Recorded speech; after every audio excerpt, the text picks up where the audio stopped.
Likambu ya kokamwa bandeko, mama a sacrifié jeune fille na ya 22 ans alekisi ye pona kaka akatelaka ye mfumbwa chaque butu. Mama oyo atekaka mfumbwa na wenze moko songolo, ayaka na basaki ya mfumbwa. Ye soka ye na marché wana mutu mso atekaka ye moko yango alekisi mwana na ye pasi ya kusakana te papa. Mama lisoto kobetelo yango wana ekopesa yo pasi mingi. Likambu ya kokamwa noko asengi mwana nkasi na ye mbongo asomba soki pe loko nini nango wana. Mwana nkasi ayebisi ye naza na mbongo te, kasi mwana mwasi oyo atekaka bongo mapa na mayonnaise. Na tongo jeune fille akei na wenze koteka mayonnaise, noko na ye to oncle abimi na mulangi ya mayonnaise, na kati ya mayonnaise epesi pasi ya kosakana te. Nde bwali komona wana tokodevelope yango kaka pe na émission ya lelo esala mbongo na Cameroun. Ba président africain to ba dirigeant africain bali kopesa soni ya kosakana te na CPI lokola ndeko oyo a recadrer bango na télévision moko ba télévision africaine. Comment est-ce que ba président africain bali ko soutenir soit OTAN soit Russie? Oh non, na Ukraine, batu bakufi ebele, plus de 1000 morts, plus de 2000 morts. Au moment où, na République démocratique du Congo, kaka na Est ya Pamba, plus de 2000 morts, 2 millions de morts, 10 millions de morts, 15 millions de morts. Bah, ali kolobelo au monde africain, ils préfèrent aller soutenir bah étrangers. Pas si de quoi regarder bango. Chez quoi écouter Yabino. Quand tu es impuissant chez toi, tu fais des petites choses dehors pour amuser les gens, pour faire croire que tu es quelque chose. Rien que l'Est du Congo, 10 millions de morts. Est-ce qu'il y a 1 million d'Ukrainiens qui sont morts? Est-ce qu'il y a 1 million de Russes qui sont morts? Pourquoi mes papas ne voient pas leurs compatriotes noirs? Est-ce que Ndundu azalaka mundele to azalaka mutu mwindu? Ndeko oyo deba na plateau ndeko na biso ya Ndundu na mutu mwindu. Ndundu aboyi ki azali Ndundu alobi ke ngai nazalaka mundele, papa na ngai mutu mwindu, mama na ngai mutu mwindu, kasi ngai nazali mundele te. Eza opinion na ye Parce que yo sandi mate ko sandi ni pwane. Oh, nalobi na yo ha. Ndundu mama na so abosi yo. Nalobi jana. Siko bota Ndundu. Jamale beno. Et c'est gire, t'es fou. Donc, c'est là, on le bien. On le vit très bien. On n'a pas de maman, on va tout le monde. On va botter choco, Mundeli. T'es Ndundu. T'es Mundeli. Radio Collectivia, fiston. Tous s'abonner massivement. C'est validé. Mobali mbinga na mwinangolo aboya hydroquinone. Soki ezotambola basheri bazokoya mayanga. Na retrouver douce tendresse affection epana yo. Nasalelo nini pondi make na kupendaka sana. Shita kwacha pelende wenjo. Pour l'habillement des classes de vos enfants, pour l'élégance de vos enfants, désormais, visitez le magasin Little People Shop chez Mama Charlotte Caputo. Little People Shop chez Mama Charlotte Caputo, l'habilleur officiel de vos enfants. Awa et pas Mama Charlotte. Moi namboka bon monake ba namboka congolaise tala biloko ya kosala et pas bapaya. Acheli biso bilamba. Banda de 0 à 3 mois, yango yo. Soto yawa de 6 à 9 mois. Toke wana de 9 à 12 ans. Toza na nyonso. Bana mibali na bana basi. Soto yawa. Momoni oya bana basi. Ndenge mwana zo putsana. Toza lokola wato yene 8 ans ti komata. Yango yawa. Koto yo ndi makambo. Mwana zo bimondire ministre. Ya bataille nyoso yango ba Samuel ba Chuchu yango yo Afrika la tsabana oyine to mutaka elengi tala ba fest bana mwana bimi na fete bato ba mobanga soko lingo somba biloko yo omonike olingo sepelisa mwana na yo ko déplacer na yo te okotika na internet okomona adresse na biso yango wana. Little People Shop chez Mama Charlotte Caputo. Adresse Edenval, Greenstone Shopping Center, shop numéro L119. Téléphone 011 52 46 366. À Jamestown, nous sommes sur Meya Street 183. 183 Johannesburg, shop numéro 5. 011 52 46 366. À Jamestown, nous sommes sur Meya Street 183. Jamestown Town, Johannesburg, shop numéro 5. 011 52 46 366. À Jamestown Town, Johannesburg, shop numéro 5. Téléphone 082 324 85 22. Place nyonso zali benga biso kotaka ligne benga biso teotikobila batine na ndako. Little People Shop tozana bilamba ya bana ya qualité olingi osomba kota na website na biso retrouver biso na Facebook toza online pe soko osoma partout na Afrique to délivrer bino na ba Korea na biso préférence ya malamu ya original. Donc, c'est la livraison à domicile. Little People Shop met à votre disposition l'achat en ligne. Allez sur Tekelote, tapez Little People Shop. Choisissez l'article de votre choix. Il vous sera délivré jusque chez vous à la maison. Mais aussi, allez sur Zando, tapez Little People Shop. Choisissez l'article de votre choix. On va vous le délivrer jusque chez vous à la maison. Visitez notre Facebook page, Little People Shop. Little People Shop, ya biso moko. Little People Shop, ya bana mboka. Mbote na bino bandeko balandi ya radio lokole télévision bisika nyos tu bozwami. Merci na confiance pe fidélité vous pesaka na programme oyo. Radio lokole masolo et pas wapi tokuta la kapona ko beta masolo ya makambo zali koleka bongo na continent na biso ya Afrique moindo. Communauté africaine en général, particulièrement ya biso batu ya mangala na esaka bino chaque fois batu ya mangala ezali kaka ba congolais ya Kinshasa te ba ngolais te ba Brazzaville te kasi batu nyonso ba yoka lingala tala programme na bino yangoyo Kongo na ngai Fiston Pelende tata SDK. Merci na bino na confiance pe fidélité bozali ko continuer ko pesa bongo na programme oyo yaya ezali le seul programme, l'unique émission oyo papa mama bana bakoki kovanda ensemble bato kotala qu'est-ce qui se passe na mokili oyo tozo koya kaka pona kopene bino masolo tozo beta awa ezali pona ko nuire mutu te pona ko bebe sa réputation na mutu te kasi pona ko sunga esika ndeko akoyaki yo okoya te bandeko soki ozali solo ko pesa yaya benga biso soki ozwi biso te komitungisa te tika kaka audio toko beta lisolo na yo ndenge olingi to beta yango kaka ndenge lobi po biso awa to bakisaka te kaka ndenge mutalobi ndenge to betela yango pembe na pembe. Voilà, ozota na biso bozali na Kuala Lumpur, bozali na Bujumbura, bozali na Kigali, bozali na Beni, bozali na Johannesburg, bozali na Lyon, bozali na Lille, bozali na Zaventem esika nyonso bozali mbote na bino lisusu okoti o partager bandeko to partager kaya sakamblo chaque fois be mission oyo kobomaka yango pa na yo te soki okoti ndeko to tsala j'aime o te j'aime nanu pona o tabiso la brito tsaka ba j'aime belé to soko tala émission to sala ba 1000 ba 2000 mais ozo mona ba jeune zaka à 100 soki to komi atena ba 500 j'aime et ko sala biso moi bien ndeko na bondel yo please yo tiaka j'aime tiaka ba j'aime sur côté na émission kobomaka émission pona yo te to partager ka toujours ba émission tozo bete masolo pona ko sunga kaka communauté yambo to banda tika to pesa mbote pe matondo na teyo ngandu Chilamwina ngandu protection service congolais o na zo bandelaka chaque fois alonga déjà chômage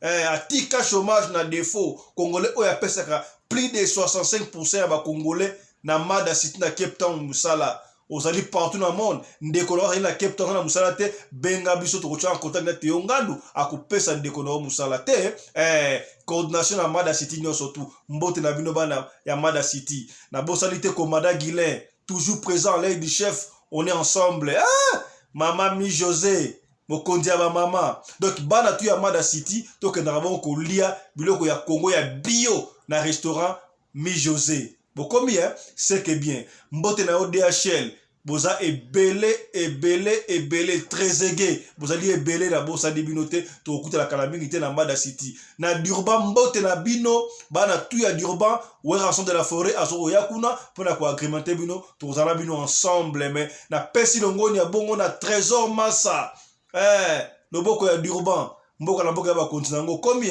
c'est que bien ya mama Kanika kasi yambo to betelo li solo oyo ezali mokuse pesi pasi commence que mama a sacrifié moi na yepo na mfumbo ya pamba oyo tika to développer ba titre oyo moni bongo na sommaire bandeko titre ya leo to ko développer ça fait que moi li solo mukie yango to combiner yango pona ko peine bino yaya na lobaka chaque fois papa na kozala ndoki na yo, mama na kokoma ndoki na yo, yaya nani ndeko cousin noko kutu koloba te, pasi nalo badini e comme singa ito zali réalité natali nazako passer en revue na réseaux sociaux na habito la sabino to partager ensemble na débat na plateau moko confort la journaliste a aussi un débat entre ndeko moko ya congolais ya peau noire ya sali peau noire na ndeko msuya congolais azali albino ba albino zalaka muto zali ya manque ya mélanine débat wana na ebité bino bokozo yango nini. Mais na sepele quand même la défense ya ndeko na biso azali albino ko la albino ezali sumuté ezali péché te ezali ka couleur ya peau yo peau na yo mélanine ezali te muso afinga muto wa azandundu te azali manque ya mélanine azana ba capacité nyonso tout normal o muta goza lango est-ce que boyebi ke ndundu ya mutu mwindu pazalaka albino ya mutu mwindu ba albino azali pochetembe azali bo vérifier bo mona azali ndeko oyo ya albino ndundu alobite nga azali ndundu te papa na nga azali la couleur noire mama na nga couleur noire kasi ngai baboti ngai mundele nazali mundele te landa mwa débat oyo eboko tozongo ya kocha biso makambo siko na yo na bien mama na benga ndundu te mama na yo abenga ndundu te ah mais non mama na beti na boti mwana ndundu yo c'est tango na boti nyo oh ezalaka so mama no tomba c'est quoi ça comme on dit ça mama na pas ignora mama na ndundu on est pas congolais oh so ko yebika RPC égale 3 mais so RPC 2 l'unité et bien à toi non c'est l'ignorance c'est rien de moi parce que yo so ni bateke so ndini poane oh na lobi na yo ha ndundu mama na so boti yo na lobi jana c'est quoi boti ndundu jamale mais non et c'est girté yo donc yo c'est là on le bien on le très bien nga papa na mama na baza batuminda baboti choko mundele te ndundu te mundele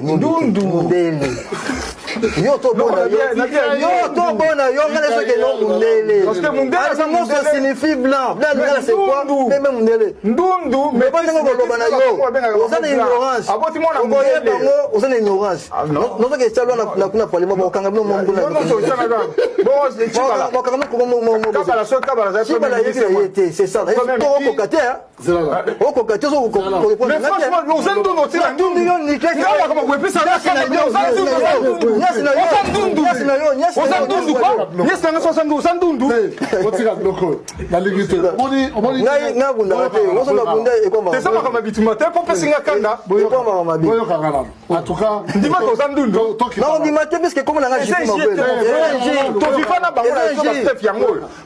likambo ya kokamwa bandeko tokende bongo na Cameroun makambo zali koleka na Cameroun mikoto toyebe na Cameroun bandeko makambo oyo toyokaka kaka na sango ke banoko bazalaka bato mabe banoko yango Afrique yango nasaka bino ndeko Afrique noire tozalaka ndenge moko Afrique noire tozalaka ndenge moko yoka balika ya bukie papa image oyo soko olengi tokotindela yango omona yango me tokangi wa photo otala makambo zoleka na mokili oyo bandeko tozali bongo na Cameroun epesi pasi noko mwana kasi na ye atekaka mapa na wenze moko songolo na Cameroun atekaka bien ayebta kipara soki para na famille et consort na yebite ba pesi précision te soki noko asengaki mwana kasi na ye mbongo ya transport soki pasengaki soki pe mbongo ya nini ezali ko umela mwana kasaka adoka sai noko nakopesa yo zela mikolo oteka na ina kangisa mbongo na salon makambu moko so na silisi nako servir ya pas de sous nateka kaka mapa ya pamba na mayonnaise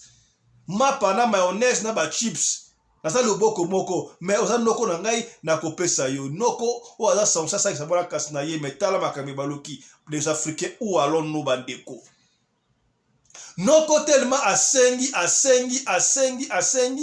pona ye mwana kasi aboyi kopesa ye boye makambo noko asali mwana kasi ake koteka un certain jour na tongo afungoli kaka bloko na ye boye atie wana mapa abali kokalenga chips client ye po asomba bandeko asali chip afungola mulangi ya mayonnaise po etikala kindambu ata mayonnaise boye akuti noko na kati ya mulongo ya mayonnaise nyoko alali na kati ya mulangi oyo kindoki to miracle papa histoire vraie esala mbona Cameroun tala noko yo bozo mona pasi ya kosakala tala ba image boye wana noko na kati ya mulangi yaya pasi natali image o natali o za desa toni mutu pena na kati ya mulangi noko na kati ya mulangi sikoyo akomi na mulangi ndenge nini boyebi batu mususu na esaka bino chaque fois bango basalaka na problème balinga kotika te kolo nzambe asala avant ça pa koma na mulangi na ebite noka banaye komodiri ye to ndenge nini ndeko mwasi oso akikoteka atekaka makasi ya yon temps banda noko banaye kotungisa ye abanda esu koteka vraiment te. Qu'est-ce qui ne va pas? Car ndezalaka otuni muninga ono kenena ne pas prophète parce que yango koma ata muto ana bakisi mutu ya satana prophète kaka kombe ya prophète bebi nango pena. Heureusement parmi les faux il y a de vrais. Batindi epa tata moko boye tata wana kei abikole abino mutu osa ndengo wana na koloba te me yo kende okomona makambo yo salemela yo lobi mutu osa makambo wana yi wana siko koyebisa ngai mutu okomona wana soki omoni na mulangi ndengo pardon abai mulangi te soki omoni ndengo wana akotala na moins de chance po yo a vivre okoyela ngai oyo komona wana yaka nango pa na ngai awa eleki nango pe ndengo wana lobi nango yango wana ndeta ndeko mwasi akenda koteka na wenzi wana alinga tena client afungola boye akuti noko na kati ya mulangi akangi mulangi abeleli batu batondi na Cameroun na wenja ba yekotela bana be mutu na kati ya mulangi miracle babi oh miracle nini ondeko soko na posa image to continue la image to ko tena sauter parce que est sensible siko ndeko wana en fait ndoki tebe ndoki to na ebite bo marabu to benga marabu c'était convenu que oyo komona wana azwango akenango pa na ye mais moi akenango za kisute ba batonda ke beleti chef du quartier aye abengi mbila zuyango akei nango suite nango papa to ebite so suite yali to kozonga to pesa au suite eza yi solo mobimba mais to combiner yango na auto robeta Chicago et pesa lika banganga koleksa batu vraiment ba noko to tsaka na se kindoki yango likuni yango ya biso ba africain noir ezaka ka ndenge moko na esaka binoa yo la esaka bino mission oyo ezaka ya ba kongola Kinshasa te kaya batamangala te communauté africaine pour biso no surtout tozaka ndenge moko ma mtosa tala pena likambu ya bandeko tala pena likambu ya boye noko na kati ya mulangi ya mayonnaise elekiti na ba télévision camerounaise oyo ekamwisi batu soki otali roba ndenge kwa boucher na kati kuna ekopesa yo mutu ko swa ndenge pesi ngai mutu ko swa yaya soki nzambe te mawa mingi ndeko ba esenga papa Fisto excusez-moi masolo mingi zo beta mikolo yo kaka o nzambe ko pasteur na komi pasteur te ndeko na ngai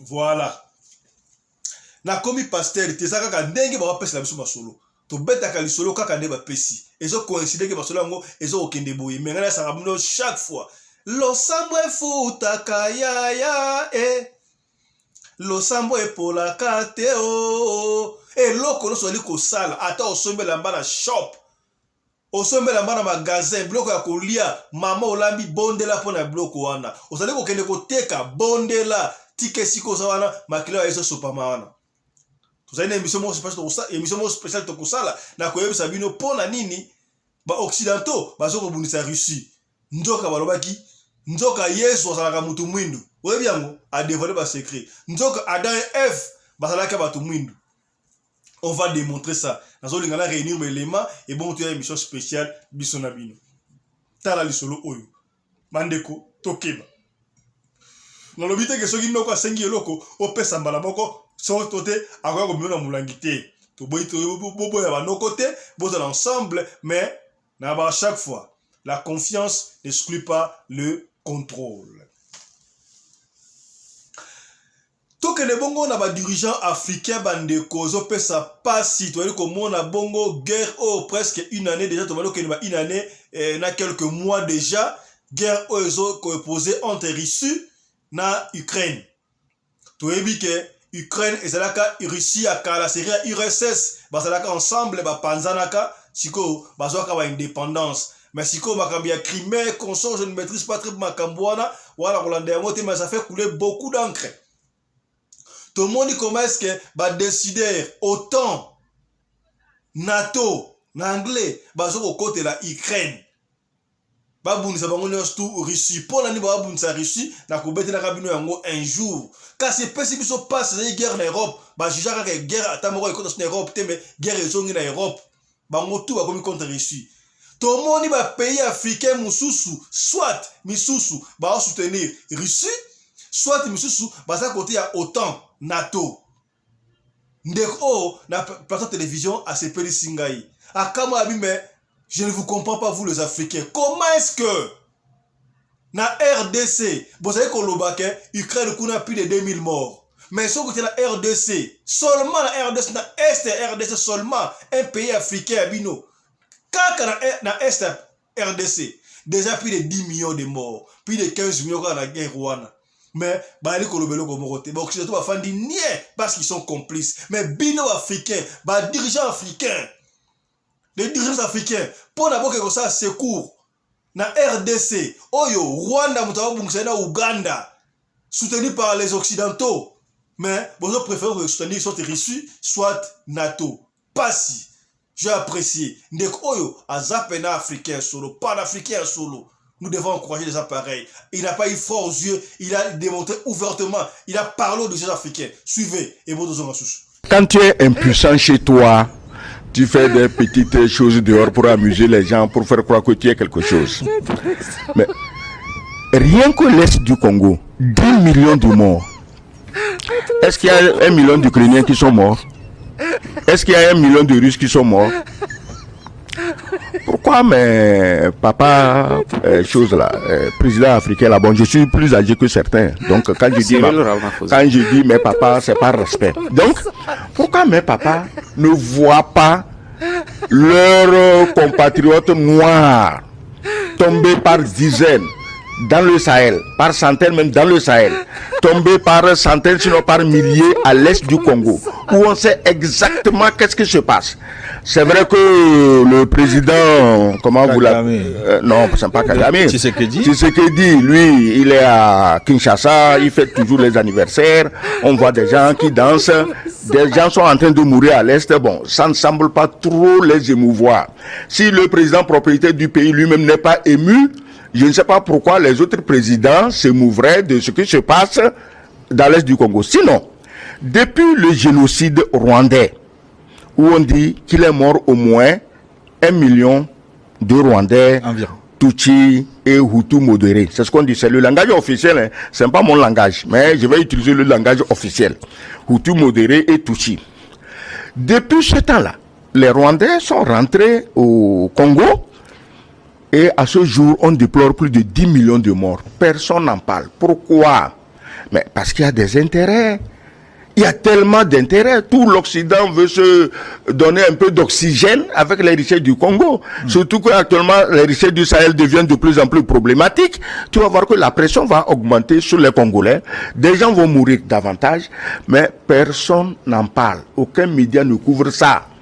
C'est pas sur LCI que tu vas voir quelqu'un en train de se plaindre des malheurs des habitants de l'Est du Congo. Non, c'est seulement l'Ukraine. La dernière fois, il y a à peine 4 jours, les Allemands, Scholz, 2 milliards 700 millions à l'Ukraine. Tu donnes 1 seul milliard à Tshisekedi, il finit la guerre à l'est du Congo. Tu donnes 1 seul milliard au Sahel et on finit avec les mercenaires occidentaux qu'on appelle djihadistes. Est-ce que tu comprends? Donc, c'est nos Africains, nos pays. J'aurais aimé entendre un jour que l'Union africaine a fait une délégation pour aller voir Tshisekedi. Mon ami, ton pays brûle à l'est. En quoi nous pouvons t'être utiles? Ils auraient fait une délégation pour aller voir Assimi Goïta, pour aller voir Ibrahim Traoré, les chefs d'État de tous les pays emmerdés par les terroristes. Ils ne le font pas. Parce qu'ils savent qu'il n'y a pas de terroristes. Ils savent. S'il y avait terroristes, ils auraient fait, la délégation là, aurait fait le tour de tous les pays martyrisés d'Afrique avant d'aller se balader en Ukraine. Et ils ont manqué cette...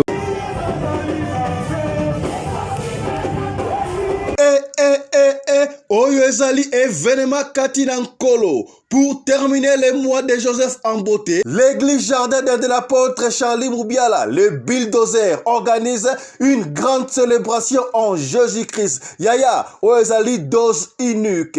Yaka kokumi sanzambe. Yaka to célébrer le ministère de la tunique de Joseph. Yaka kozangate. Dimanche le 4 juin 2023 de 13h à 17h. Na église Jardin d'Éden. Yaka to kumi sanzambe.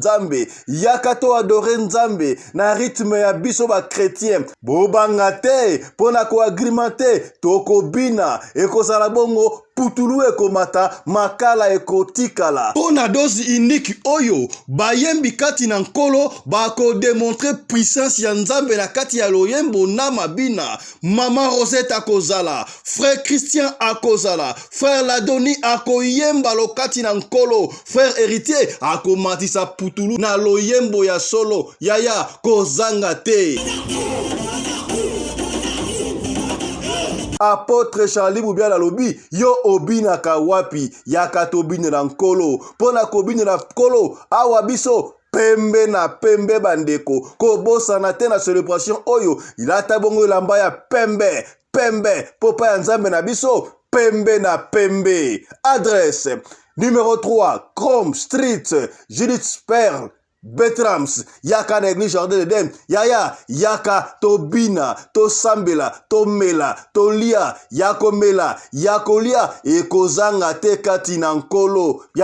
Ngana kozala, ebongo yo, ozangi, na zangelele, soki ozangi, mitali yo. Yaka komone a œuvre, ya bulldozer apôtre Charlie Moubiala, nazanga te, Deus unique. Voilà. Tokobet la osika ba lisolo bandeko lisalo zali mokuse lisolo epesi ngai pasi ekopesa ope pasi bandeko. Na yesa kabino chaque fois. Mama na yo akoki kozala ndoki na yo. Papa na yo lokola, ndeko na yo lokola, cousin, cousine, muninga kutu koloba te pire la rate pire akoma pirate. Lisolo tokobet la bandeko. Eleki bongo na Congo Brazzaville. Précisément na babenga ngoni na Pointe-Noire, voilà. Bandeko ya Pointe-Noire bali awa ndeko lisolo tobeta kaka ndenge bapesi biso soki omoni ke ezali lisolo na yo eke version oyo tobeti ezali yango te benga biso bandeko na limemi ya papa Fiston omoni lisolo wana moi j'étais là version ezalaki bongo te ezalaki boye tokozonga susu tobongisa mutu apesi lisolo mbote na yo abinata papa Fiston otaba kombo na ngai te esalamelaki bango bazalaki balocataire ya Kolo Lupangu ya mama Kolo Lupangu. Papa Fiston, mama ko lupango na biso azalaki ba mama obatekaka na wenze moko songolo na Pointe-Noire wenjango eyebani. Mama wana bato ebeleta bakoka liso o na Brazzaville na Congo bakoyeba. Mama wana tekaka nini mfumbwa. Okomi kaka mfumbwa. Mama wana tekaka fumbwa na wenze lokola na filme. Mutu moko te atekaka. Boyebi na ba wenzene za nakata ba bulongo ba Thompson bulongo ya ba tilapia bulongo ya ba mbisa okauke kosona bulongo ya ba to ya fumbwa bulongo ba fumbwa kenda mingi na ba tambisa okauka makaya bokomie poza randenge moko. Mama wana ba préférera soki ye nano ayete ba soko teka ba oteka poso mama na ga ye aka na ba sac yoka 5 sac ya fumbwa 6 7 10 koteka ndengo wana. Mama ko lupango na biso azalaki na mobile na ye na bana 4.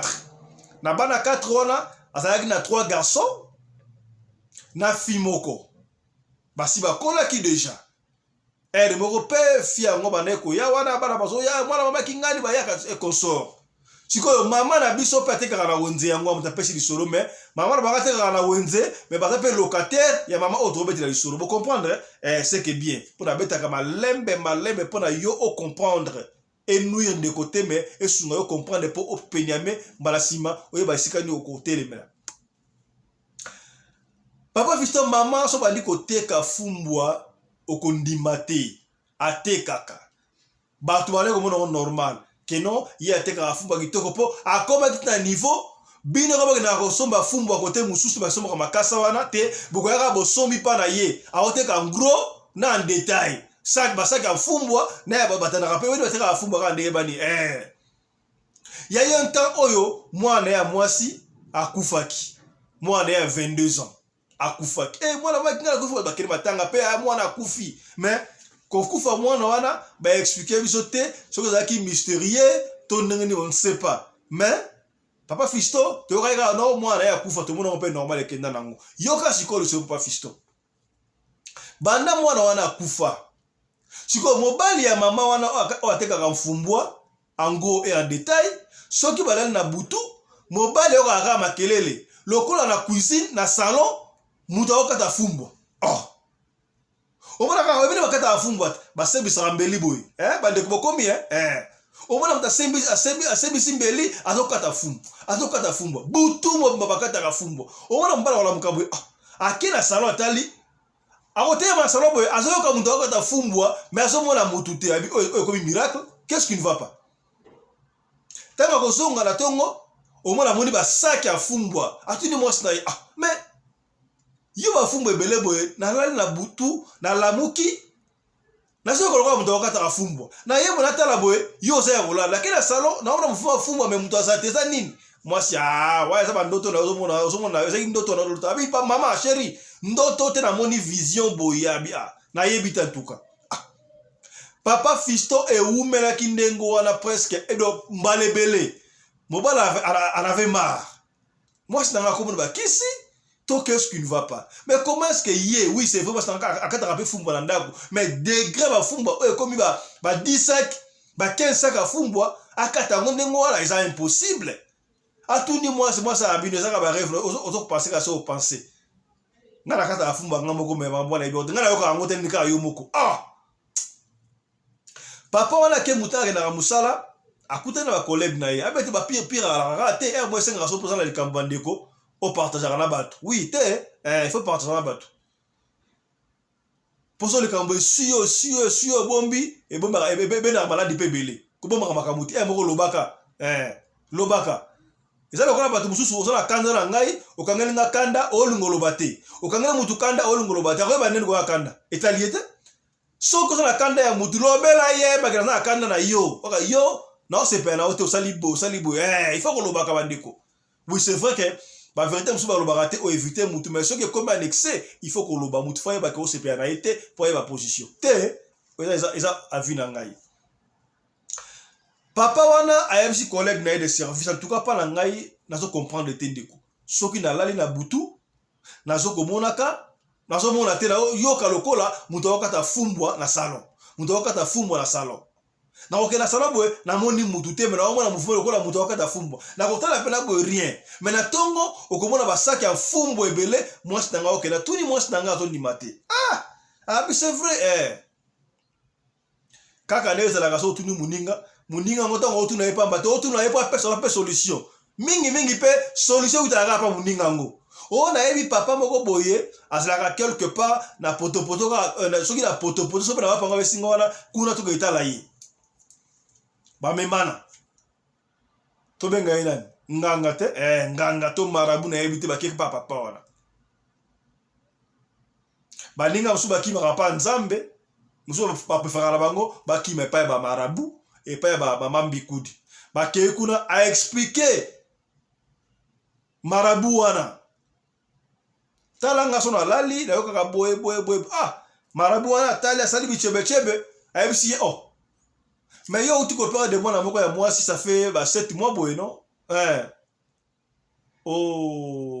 c'est vrai avec na 23 ans oui ya banganga papa ça avait prophétie banganga balobaka pe ya ngwana faut discernement ya attention prophétie moi discernement ça la kanango vous allez rappeler moi discernement bon combien c'est que bien bon problème yate wana nganga kende kaka solo na mwasi na yo nazomona lokola mwana na yo ya mwasi nde akata afumbwa na butu mais kende otuna mwasi na yo makambo wana oyebisa ngana tuna mwasi ni esa nini non bato ba sala mon message balinga ko lobate balobaka kende ona makambo esalama kende otuna mwasi na yo mobali pa zongi na ndaka tuni mama di qu'est-ce qui ne va pas moi autorité ngana na ndako ya ngai na mona kabaka te la ngafumbwa na tuna yo ozolinga te yo oteka kafumbwa qu'est-ce qui ne va pas Qu'est-ce qui ne va pas? Moi, c'est ça le kola mata et consort donc oh. Wana mobali a évité que moi si na ye asi a somba de mapangu bandeko tala degré à basi en tout cas mukili oyo. En tout cas mukili oyo. Asomba de mapangu lupangu moko de acha ba locataire yango ndeko apesa solo ba fandaka ba locataire na bango. Pe fala ba yeba. Moko sikoyo asi a clôturé et ça en construction ti sikona esilité yo ka bakambele kala mukili oyo. Mbala yebelo moko te. Mbala yebelo moko te. Mobala c'est quoi tomboka moi c'est pas sili ki a osakala te ayeba kamoante ah. Mobali azongi supa marabu wana. Na ese kibino msuba kena ropa nzambe. Basila ka nzambe pe nzambe umelaka. Même msuba lingaka mbala moko. Tango azongi pa marabu wana, ayebise na tuni mwasi wali moyoka te. Ayebise sava. Azuma oyo. Abengi yango obenit. Na yebite bino obenga ngo nini? Ezali obenit to obenit ya ndenge nini? So ezali obenit ya marque nini? Na yebiki ya obenit et c'est la gafo sambela opesi mutu. Est-ce que mutu azaki nani? Mutu na nzambe, nganga nzambe, to nani? Azalaki marabu. Yaya, Satan passe la miracle. Mais différence ezali kaka, oya biso ba na nzambe, ezaka différent. Il faut qu'on discerne bandeko. Ko wela ka mingi miracle te. Ko wela ka prophétie mingi te. Wela ba bon de la pona yo. Nzamba sa la miracle. Apesi mai moko ba yesi mai oyo. Bwaka yango liboso ya ndaku na yo na kata lupangu nyonso tu okomona makambo esalama. Papa Fiston papa mo papa wana ya mobali ya mama ya konda ko lupangu na biso wana akena mai wana pe kaka lebesa ki abwaki liboso balabala abwaki na lupangu abwaki liboso porta ndaku porta lupangu et console abwaki très bien. Alala très bien pendant une semaine. Mai wana c'est là une semaine. Abande siko kama kele wande ça veut dire que moi na banga kufa ya mwasi ya 22 ans abande ko esiko kata fumbwa te. Tango ka mai wane sili une semaine koki moi na zone ko kata fumbwa ale kata fumbwa chaque boutou abi finalement c'est quoi? Azongi super marabu wana abine na fanda ki bien pendant une semaine tango ka mai pesa nge sili ezongi susu. Aïe bon ça va. Moi c'est dans les condimate likambute luka jour oyo mwasi na wazala benga ba famille na yo benga ba famille ya mwasi na yo zala wana oya kozwa ngai tosisa makambo wana mobali pa kei asali ba sakiye aluki famille ya mwasi abengs famille ya mwasi famille ya mobali histoire vraie et salami na Congo Brazzaville na Pointe-Noire bandeko mso ya Pointe bokomi bandeko super to yebi solo o déjà bisto beta ka pona ko pene bino yaya kwa via ka mutute okomona mama wana teka na wonje koteka na wonje ya mabete eza kitoko za musala me mama wana teka ka boye ndenge nini mama wana teka ka deka mfumbwa ateka ka mbisa okauka apare ka 4x4 apare ka jipi kuna ndenge nini kwa vie te ndeko teka na omana moteka ka wana nzamba akopambola yo kwa via ka mutute tozala ka somba ba pauvre Tomana oteke loko bo metala ndenga pela. Oyebite bandeko. Ko kansela pe muninga mabete. Ko pela so ya kisite. Musuba ko pela boy nzambe pa sungiye. Po ya nzambe umelaka. To kansela ka baninga mabete. Oye kutu boy. Atana kisi. Yokati mitu kata mwana ngoza za nini ya kisi te. Ozana tester kisi, ozana tester te. Mais ko la pe muninga jalousie te. Bokomi c'est que bien. Papa Fiston ba bengi sa ba parents ba boti le famille ya mwasi na famille ya mobali. Nganga wana pe marabu wana aye. Alobi afanga sana makambu. Tuna mwasi no ya suka. Batuni mwasi. Qu'est-ce qui se passe? Nani akata kamfumbo na butu wana? Nani akata kamfumbo? Na ebite marabu na akata kamfumbo te.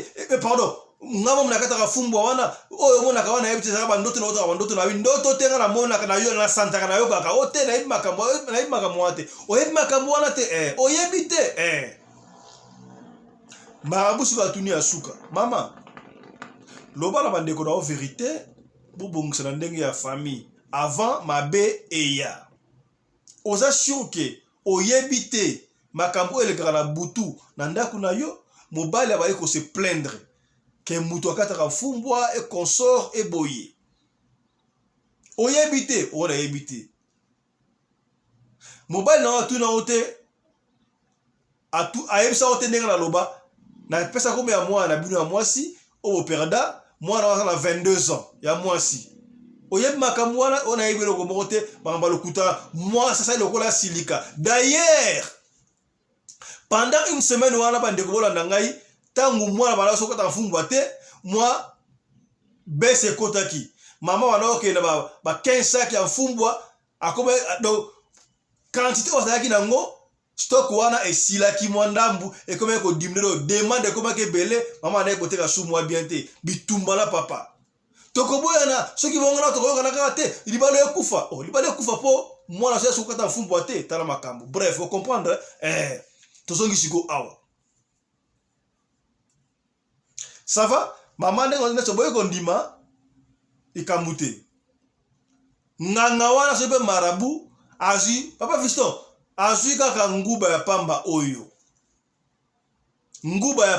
oyo sikoyo qu'est-ce qui s'était passé bandeko nangaye mukileza makambo nganga wana asika nguba oyo soka salaki nango nini soka salaki wana sikoyo mobali mtako beta lisolo abeta lisolo yango biso to yeba tango ayako beta lisolo te bon landana asika nguba oyo soka salaki nini soki nini apesi abi mone yale a muto so ali awa bon tout le monde est innocent makambo esa na to akize mutu te tout le monde est innocent mais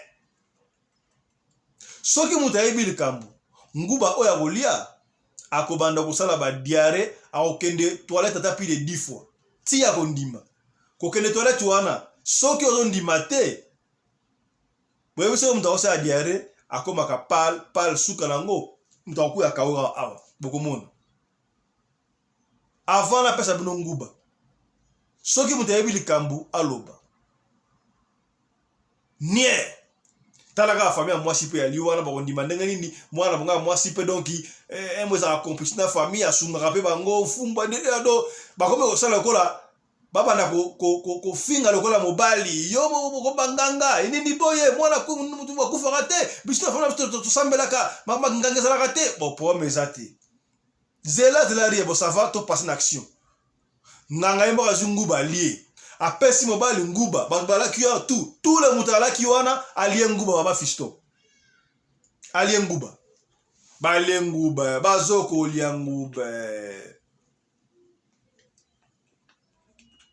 yoka siko mama wana ngube osala nini ngana teka ka fumbwa te na teka ka fumbwa na sanisaka yango na mwamba na ndika ka mwamba yosala ngelo ko moko te yosala ngelo ko moko te ali babi 10 minutes ya ebele papa fisto mama kolondako ale toilette yamba moto ata mutu mwa kete masoloka ba poso boli bo se la sigote mama kolondako a toilette libumu yoto ka bonene qu'est-ce qui ne va pas libumu a ke toilette a komi kuna aye ko zonga fandi quelque temps peu a ke susu azongi troisième fois le kei asi le bika dire ne sala akei tanga se kozonga akomi kana kata azongi susu famille siko etalika yo papa wana nganga bengi mama ndengo okendaka bato ndeko wana mabeko kota vaut mieux babenga ngoni o confesser voilà tokota la solution mususu mama ke toilette aya kozonga boye papa wana nganga asimbi na libumu mama ali ko confesser daye oui ezali kutungai ngai nde na boma mwana ngai ya mwasi pona sana bana bazali na bana 3 mibali moko ya mwasi papa na bana ko linga mingi ngapela na ko linga mingi pona commerce na ngana kana ipa nganga monka na Pointe Noire kuna so pena océan wasala basabo na océan baba non il faut pesa ko linga mingi donc mwana bina faut pesa ya mwana pesa yi mwana ngai oui c'est vrai muto ko akata fumbo wana ezalaka mwana ngana akata fumbo do ye muto yaka osala musala akata fumbo butu mobimba wana yango na tongo omonaka ba sake ba fumbo ndengo wana ye muto akata yango mama obomi mwana na yo pona commerce na yo o ngala yebike biso tokendaka koluka pona bana soko bali ko boma bana siko bana ba kolia mbungango pasi ya kosakana te d'ailleurs route ngazaliawa na somba de mapangu deja na somba de mapangu lupangu moko ba locataire bazalaka deja kuna bakota apesi bango na adresse bakamususu na somba quelque part kuna na clôturer mais ezala no chanter na otonga madame tozalaka na yo awa yo somba lupangu otara ba locataire ozwaka mbongo otonga mususu mengana sala kana bundaka na stumi na fala bana bakamunya sotu mwana mutuka na yo ngala tena ko carburant osala kana mbongo na yo nindi mobale asiliki osakana te abengani mwasi libala ekufi avant siko libala ekufa mobale était sûr ba ke siko kuna lupanga ngwana ko vérifier tala esika osobiso to yebaki lisolo pa fisto mobala bombarité abeti lisolo nyonso tu mobala bengani mwasi na ndaku mwasi abali ko vanda sikoyo parce que ezalaki lupanga munene ndaka munene na annexe ina ba deux portes mwasi yango sikoyo aye ko vanda annexe ezalaki na deux chambres salon ezalaki deux chambres salon monsieur ezalaki wana ezalaki pas dépôt na ye donc abisi bloc wana ye mo mamana akomi ko vanda sikoyo na annexe wana biso annexe boye ya annexe boye na lipango na sombaki obala bengani ye tala lisoro oto bombela kiyo yona esaka chaque fois ndeko papa na yo mama na yo ya ndeko bakoza ndoki na yo la confiance ne suit pas le contrôle soki yo mibatelité nzamba sala kabiso wa grâce oza mwana muke ozokola oyebi soki papa za ndoki oyebi soki mama za ndoki oyebi la famille za ndoki nana na msala mabe okoli okoyi mukolo soko bali komona nungu ya la fungola misu. Protège-toi et le ciel te protégera. Pasi ya kosakana te. Yaya, na yebi ki yo beto otala ngai boy, ozana situation moko boy songolo. Yo moko yebi. Mutan tabi famille na bango. To betra masolo apona ko peine bino kaka. Yaya, soko le kale kamoko ndengo wana. Olalaka, to mona kango ndeko msu ebele ba ali ba otala nga balala ngate na butuka makonge betaka. Ba mbunde betaka ba pong. Olali ozoko ba funga la pompi. Olali ozoko ba funga la batoli yaya. Benga biso na privé tokopesa o numéro ya prophète Alijo. Okozwa efata na musika ndeko po prophète wana Alijo azoko sunga batu. Ya pamba ya mbongo te, prophète ya nzambe ndeko. Na oto sabino wa ba prophète alukuta ba ali. Ba prophète alukuta ba ali. Mais parmi les faux, il y a les vrais. Prophète Alijo azali vrai. Ba ndeko oyo na pesi bango numéro na tie bango contact ba sentir ba yoki ke en tout cas prophète Ouazali ya Nzambe. Prophète Ouazali ya Nzambe. Nzamba pambola yo prophète Alijo. Na mtsa Ouazali kosala. Bande kotoso ngape awa to pesa rapé témoignage na oyo prophète Alijo osala la bino yerudu te Nzambe mta osala au travers ye pour faire rapé témoignage pour fortifier bande komsusu. Tala lisoto bomela kiyo yango na poko lelo. Merci na bino bolandi biso ebele ozala ki ebele bolanda biso. Merci na maman Charlotte Kaputu. La dame de fer, sponsor officiel de la chaîne Oyo, nazali koloba chaque fois musala makasi oto ali kosala ceux qui peuvent na posa o soutenir biso le kola maman Charlotte Kaputu benga biso na privé topé okeka akuna se o joindre okoma membre zali membre simple membre en or participation na yo et kosunga biso to sala musala malamu soki po ko benga partout ozali o solo biso na privé kaka yo po Sabino biso zalite mais mingi to sengi na yo ndeko yo partageaka émission oyo esunga ndeko moko songolo esika moko pakala yaya koyoka soni te kobanga te mona na problème benga biso na privé to kopera numéro ya prophète Alijo akosunga yo soki pende ko na lisolo ya kobeta koyoka soni te masolo otobeta lisolo mutwa mais sungi yo te pesa pe lisolo na yo ekosunga ndeko moko songolo esika moko pakala. Yango de objectif ya émission Oyo. Merci na coordonnatrice ya chaîne Oyo, Mamari Naumbi, la femme à la taille d'une tige spaghetti, ni courbure, ni virage. Bon, combien c'est que bien. To partager. Comme vous savez, tiens, j'aime. Ko, t'es là, j'aime, bandeko. T'es là, j'aime. To kende pe sur la chaîne numéro 2 Nabiso.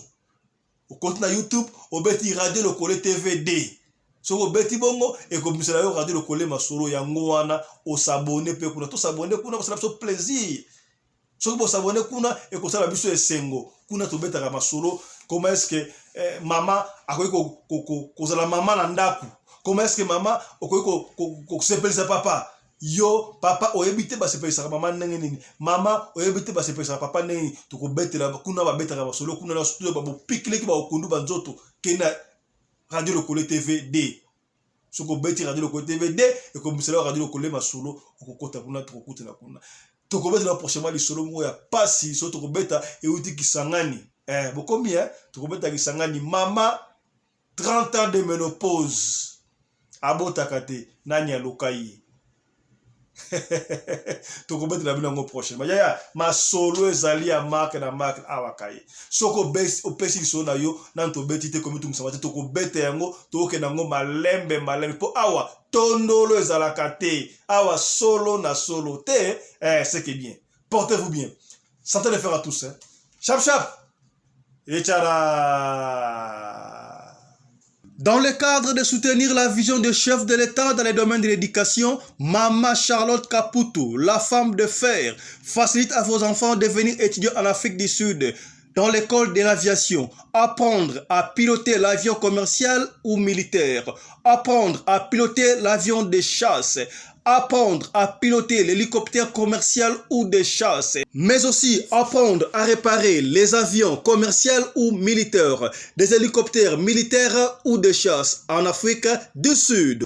Bandeko, yo mutolingi mwanona koma pilote commercial to militaire.